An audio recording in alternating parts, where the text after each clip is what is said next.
Left party से कांग्रेस में शामिल हुए डॉक्टर कन्हैया कुमार, जिनका जीवन जेएनयू से शुरू हुआ राजनीति में और बाद में वो लोकसभा इलेक्शन भी लड़े 19 में लेफ्ट पार्टी से, सीपीआई से, कम्युनिस्ट पार्टी ऑफ इंडिया से, और कुछ दिन पहले ही वो कांग्रेस में शामिल हुए। कांग्रेस में शामिल होने के बाद ही से वो लगातार टीवी डिबेट्स अटेंड कर रहे हैं, जगह जगह रैली कर रहे हैं, पब्लिक एड्रेस कर रहे हैं। और उसी श्रृंखला में कन्हैया कुमार ने एक पब्लिक सभा को संबोधन दिया। आइए सुनते हैं कन्हैया कुमार, डॉक्टर कन्हैया कुमार ने क्या कहा आज़ादी के बारे में, हिंदू मुसलमान डिबेट के बारे में, और ख़ासकर उन मीडिया चैनल्स के बारे में जो जनता की समस्या नहीं दिखा रहे। कि आज़ादी यूं ही नहीं मिलती है, आज़ादी लीज पे नहीं है, आज़ादी भीख में नहीं है। भीख में पुरस्कार मिलता है, आज़ादी नहीं मिलती है। चापलूसी करने से पद मिलता है, अधिकार नहीं मिलता है।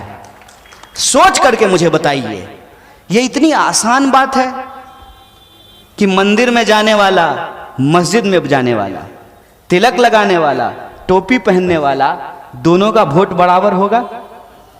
फॉर्च्यूनर पर चढ़ने वाला, साइकिल पे घूमने वाला, दोनों का वोट बराबर होगा? महल में रहने वाला, झोपड़ियों में रहने वाला, फुटपाथ पे सोने वाला, डनलप गद्दा पे लौटने वाला, दोनों का वोट बराबर होगा? ये इतनी आसान बात नहीं है। लेकिन मुश्किल ये है कि आज इस मोबाइल के दौर में इंसानों को भी डेटा बना दिया गया है। लोग फेसबुक पोस्ट करते हैं और ये गिनते हैं कि कितना लाइक हुआ है। इंसान नहीं गिन रहे हैं, नंबर गिन रहे हैं। हम नंबर नहीं हैं, हम इंसान हैं। और ये जो आज हमको नंबर बनाने की कोशिश की जा रही है, 85%, 15%, ये नंबर है। और उस नंबर बनाने का जो साजिश है, उसका जो खतरा है, उसको हमको समझना चाहिए कि कोरोना में जब लोग मर रहे थे तो सरकार नंबर गिन रही थी। यह नहीं कह रही थी कि घर में अगर एक कमाने वाला है, उसको कोरोना हो गया है, उसकी कोरोना से मौत हो गई है, तो पूरा का पूरा परिवार बिलख रहा है। वो एक नंबर नहीं है। उस इंसान के भीतर भावनाएं हैं, उस इंसान का वजूद है, उस इंसान का इतिहास है, उस इंसान की विरासत है, उस इंसान की पहचान है। वो एक नंबर नहीं है। वोटों के इस खेल ने, नोटों के इस खेल ने सिर्फ इंसानों को इंसानों से जुदा नहीं किया है, उनको नंबर बना दिया गया है। हमको नंबर नहीं होना है, हमको नागरिक होना है। देश जब 1947 में आजाद हुआ था तो हमने अंग्रेजों से अपना देश इस शर्त पे वापस लिया था कि इस भूभाग पर रहने वाला हर इंसान, चाहे हिंदू हो या मुसलमान, वो इस देश का नागरिक था, है और रहेगा। इस बात पे सहमति हुई थी। हमने जो संविधान स्वीकार किया, संविधान सभा ने जो संविधान तैयार की, उसमें सबको बराबरी का अधिकार दिया गया। सबके वोट बराबर किए गए, महिला पुरुष के वोट बराबर किए गए। आप सब इस बात को जानते हैं। आज भी आपके और हमारे घरों में महिलाओं के अधिकार बराबर नहीं हुए हैं, लेकिन संविधान ने महिलाओं का अधिकार बराबर करके रख दिया। ऐसा नहीं है कि मेरा वोट एक है और मेरी माताजी का वोट आधा है, उनका वोट भी एक है। ऐसा नहीं है कि मेरे भैया का वोट एक है और मेरी दीदी का वोट आधा है। ऐसा नहीं है।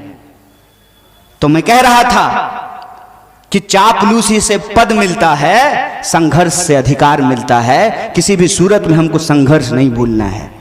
और ये जो आज हमको मिला है, ये हमको लोगों की कुर्बानियों के बदौलत मिला है। जब मैं स्कूल में पढ़ता था तो एक कहानी पढ़ा करता था, परोपकारी वृक्ष। परोपकारी वृक्ष की कहानी यह है कि एक बहुत ही बुजुर्ग इंसान एक आम का पेड़ लगा रहा था। तो एक नौजवान आदमी उससे पूछता है, करे साहब क्यों पेड़ लगा रहे हैं, आप तो मर जाएंगे, इसका फल भी नहीं खा पाएंगे। तो उस बुजुर्ग इंसान ने उस नौजवान को जवाब दिया, बेटा मेरे बाप दादों ने जो पेड़ लगाए थे उसका फल मैं खाया, मैं ये पेड़ अपनी आने वाली पीढ़ी के लिए लगा रहा हूं।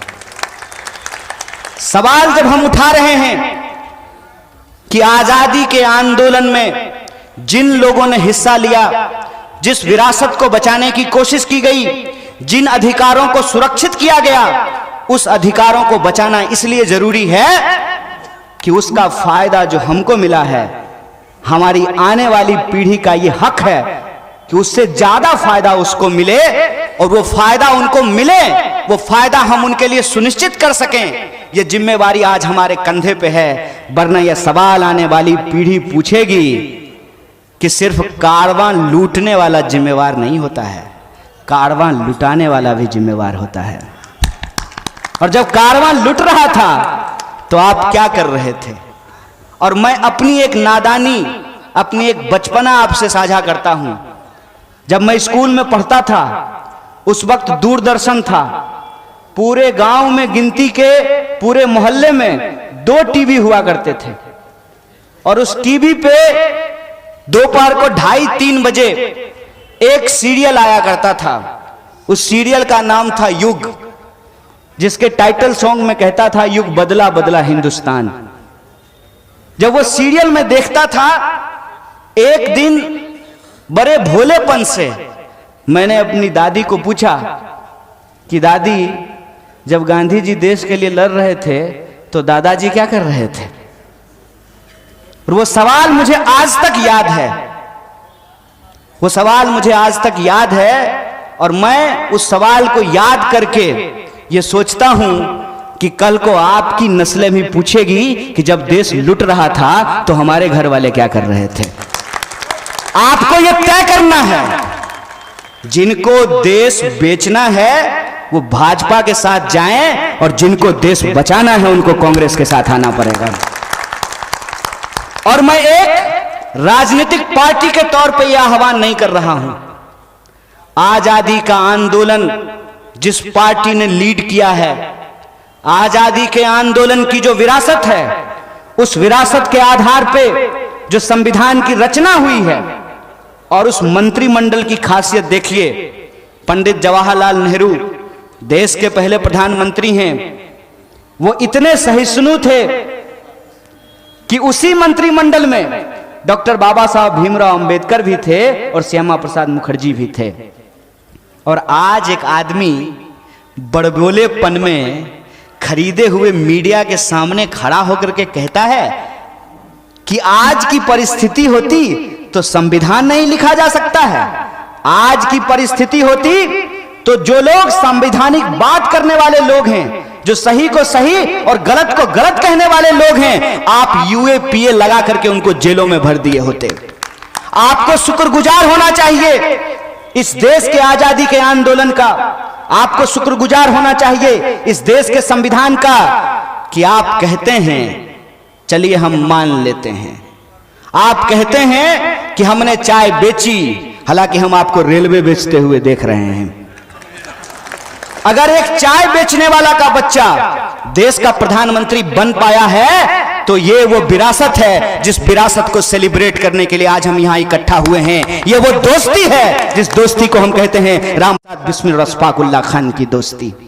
ये वो विरासत है जिस विरासत से हर किसी को, क्या हिंदू क्या मुसलमान, क्या सिख क्या ईसाई, क्या ब्राह्मण क्या दलित, क्या पिछड़ा क्या अति पिछड़ा, क्या महिला क्या पुरुष, सबके अधिकार बराबर किए गए। और आज जब आपको उसको और आगे बढ़ाना था तो आप रोज नया नुक्स निकाल करके इंसान को आपस में लड़ाने की कोशिश करते हैं। कई बार तो मुझे यह लगता है कि गलती से किसी ने बंदर के हाथ में उस तरह थमा दिया हो और वो उस तरह से कभी खुद का गाल काटेगा, सामने जो पड़ेगा उसका गाल काटेगा। आप हालत देखिए कि देश के अंदर हम कहां रह रहे हैं। टीवी आपका है, रिचार्ज आप कराते हैं, कितने आपके मुद्दे होते हैं, कितने मुद्दे होते हैं। बिहार का चैनल देखते होंगे ना, बताइए कि बिहार के कितने मुद्दे, आपके जिले के मुद्दे, जिस चैनल को आप दिन रात देखते हैं। 300 रुपया कितना का रिचार्ज होता है सुशील भाई टीवी में? 399। 400 रुपया खर्च करके जो आप टीवी देख रहे हैं, वो जो आपका सिवान का टूटा हुआ पुल है, दिखाया है कोई चैनल? दिखाया है कोई चैनल? फिर जो आपका मुद्दा दिखाना बंद कर दिया है, आप उसको देखना क्यों नहीं बंद कर देते हैं?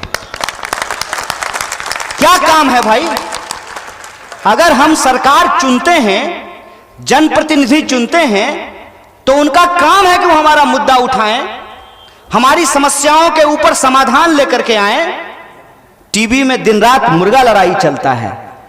और मैं हाथ जोड़ करके आपसे निवेदन करता हूं कि अगर मुझे किसी विरासत से जोड़ना है तो गांधी की विरासत से जोड़िए, मुझे गोडसेवादियों से मत जोड़िए।